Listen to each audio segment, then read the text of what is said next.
হারল বাংলাদেশ, বিদায় নিল Australia. Super 8-এ নিজেদের শেষ ম্যাচে বৃষ্টি আইনে বাংলাদেশকে ৮ রানে হারিয়ে প্রথমবার টি-20 বিশ্বকাপের সেমিফাইনালে আফগানিস্তান। সেন্ট ভিনসেন্টে আফগানদের দেয়া ১১৬ রানের টার্গেটে বাংলাদেশ অল আউট হয় ১০৫ রানে। আগে ব্যাট করতে নেমে শুরুতেই আফগান ব্যাটারদের চেপে ধরে টাইগার বোলাররা। ধীর গতিতে রান তুলতে থাকে দুই আফগান ওপেনার।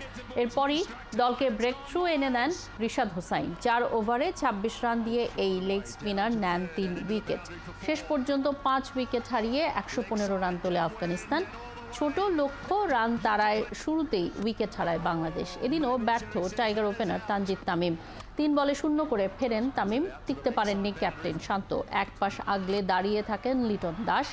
একে একে সবাই ফিরলেও শেষ পর্যন্ত টিকেছিলেন এই টাইগার ওপেনার। ৪৯ বল খেলেন ৫৪ রানের অপরাজিত ইনিংস। ২৭ জুন প্রথম সেমিফাইনালে দক্ষিণ আফ্রিকার মুখোমুখি হবে ম্যাজিক্যাল আফগানিস্তান।